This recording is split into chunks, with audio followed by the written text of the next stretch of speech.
Le Seigneur soit avec vous. Lecture du Saint-Évangile de Jésus-Christ selon saint Marc. En ce temps-là, Jésus revint à la maison, où de nouveau la foule se rassembla, si bien qu'il n'était même pas possible de manger. Les gens de chez lui, l'apprenant, vinrent pour se saisir de lui, car il a perdu la tête. Acclamons la parole de Dieu. Louange à toi, Seigneur Jésus.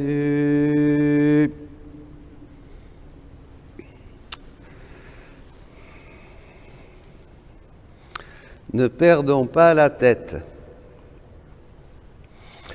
Avant de voir ce qui se cache un petit peu derrière cet évangile très court, surprenant, justement, ne perdons pas la tête, une petite mise au point. J'ai reçu ce matin un courrier d'un théologien alarmé par une quantité de personnes, au Canada surtout, qui partent dans les montagnes, qui cherchent des refuges, qui suivent des gens qui sont plus ou moins pas du tout même accrédités par l'Église, etc., qui disent qui se sont saisis de ce titre de la vidéo d'hier, justement, les nouveaux apôtres, qui est un titre que Jésus donne dans le livre du ciel, bien sûr, et alors, et puis qui disent que l'incarnation, après la rédemption, et enfin Louisa, qui font tout un tas de pratiques, c'est pas du tout ça.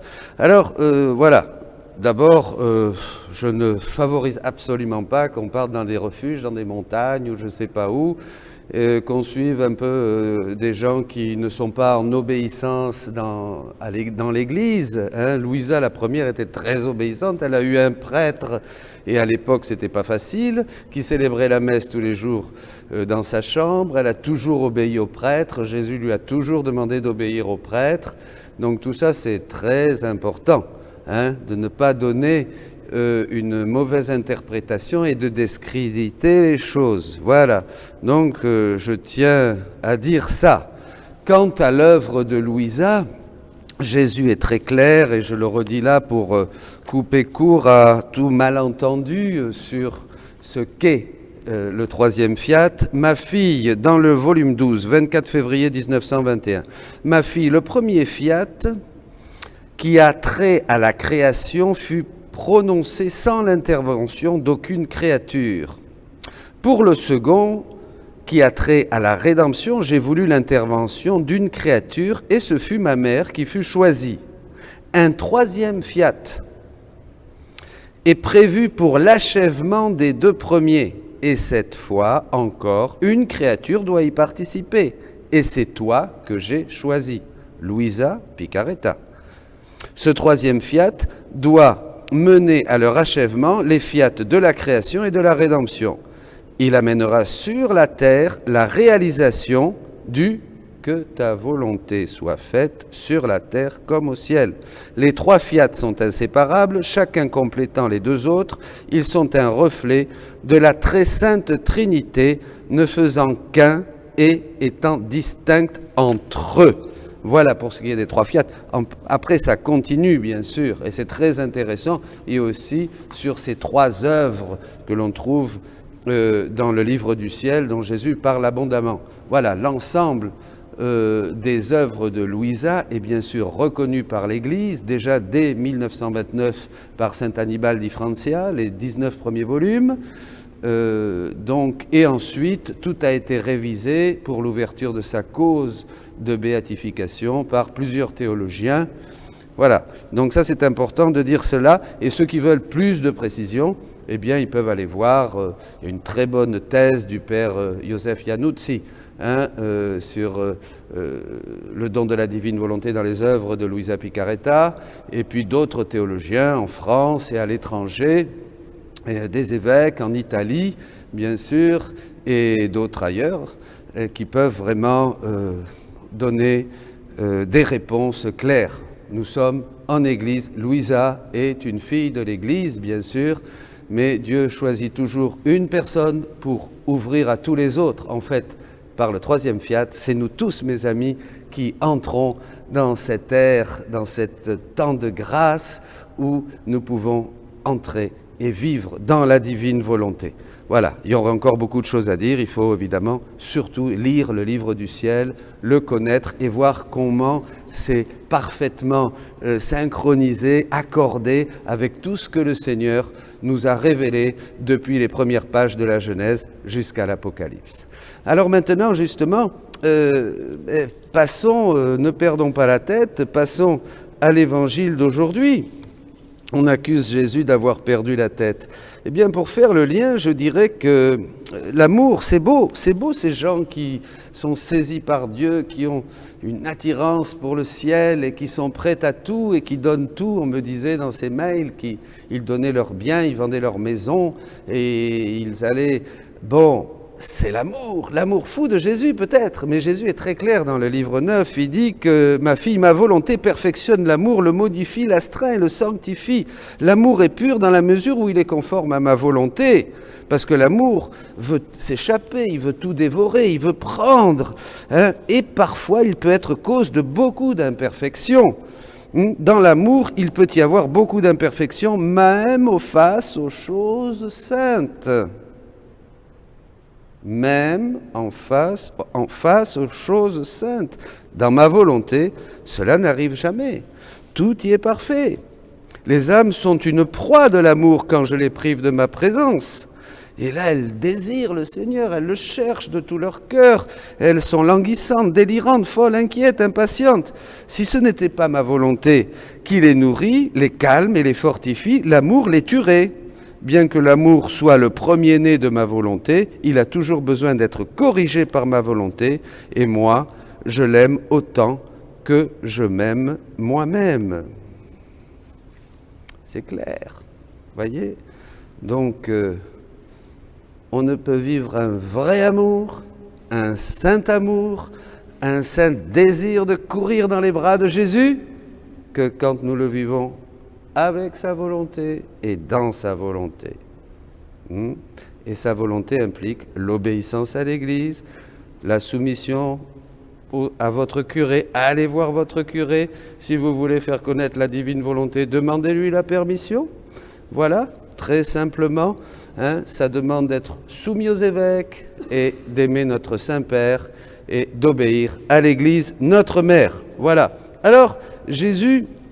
Dans cet évangile, qui est très, enfin je ne sais pas comment dire, plein de tendresse, cette famille qui cherche Jésus, on se demande qu'est-ce qu'il y a derrière. Alors évidemment, quand on lit, j'aime bien lire souvent les épisodes dans l'évangile de Maria Valtorta, et on voit que Marie est là, et elle est languissante, elle est triste, évidemment, parce qu'ils l'ont tous pris. Les frères, la famille de Jésus, là, les cousins, ils ont tous amené maman Marie, pour qu'elle dise, elle va aller, dis-lui, toi, au moins, il va t'écouter. Et elle est là, et elle voit Jésus, et puis il y en a un, Simon, fils d'Alphée, qui la serine et qui est insupportable, et Marie dit non, non, non, non, non, non, non, et Jésus la regarde, et on sent bien la souffrance de Jésus, et c'est ça, l'amour vécu dans la volonté.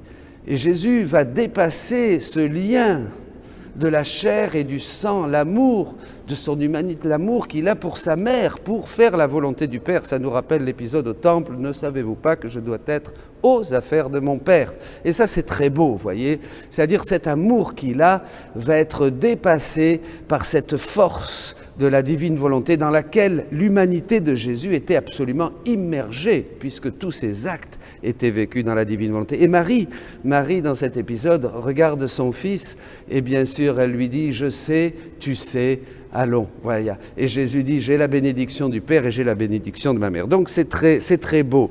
Mais cela nous amène à un troisième point dont parle Jésus au volume 33, le 13 octobre 1935. L'amour me place, dit-il, dans des situations difficiles. Troisième point. Qui récapitule un petit peu tout ce que nous avons dit. Tant au début, au sujet de ce désir, cet élan, ces personnes qui partent un petit peu à l'aveuglette, qui ont un bon cœur. L'évangile d'aujourd'hui, il a perdu la tête. Les frères de Jésus sont là, mais qu'est-ce qu'il fait?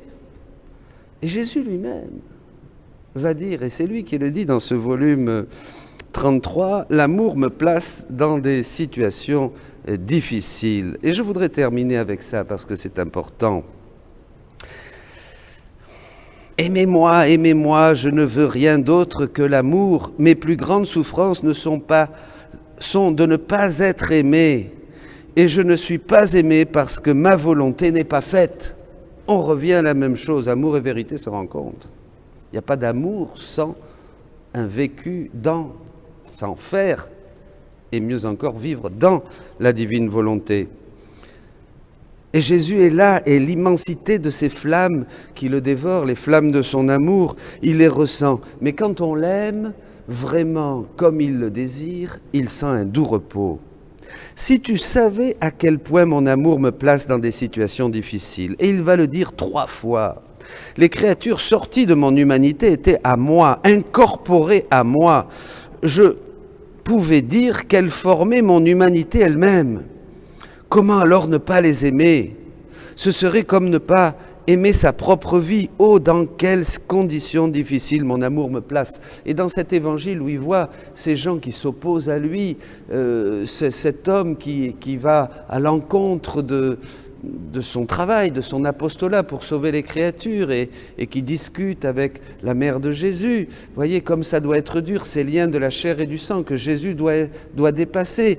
Il doit dépasser ces situations difficiles pour faire la volonté du Père, mais plus encore pour nous aussi, parce qu'il nous aime. Nous faisons partie de son corps, nous sommes une extension. Tout en nous, Jésus dit, je travaille dans les créatures à l'extérieur et à l'intérieur. Quelle situation? À l'intérieur et à l'extérieur, oui, c'est là. Il est si grand, mon amour, que je suis toujours à l'intérieur et à l'extérieur des créatures. Ah, dans quelle situation mon amour me place? Parce qu'il va devoir souffrir. Il doit devoir souffrir pour faire la volonté du Père pour ces créatures qu'il va sauver et qui le crucifient. Voyez cette situation. Il doit accepter d'être châtié, de souffrir pour ces hommes et ces femmes, pour nous qui allons le crucifier, le mettre à mort, pour faire la volonté du Père. Voyez, Jésus est encore dans une situation d'écartèlement, dans une situation difficile, et que son amour va vaincre parce qu'il va le vivre dans la volonté de Dieu. Mes amis, que notre nourriture soit de faire la volonté de celui qui a envoyé Jésus-Christ pour nous aimer, nous sauver et nous conduire dans le sein du Père. Soyez bénis.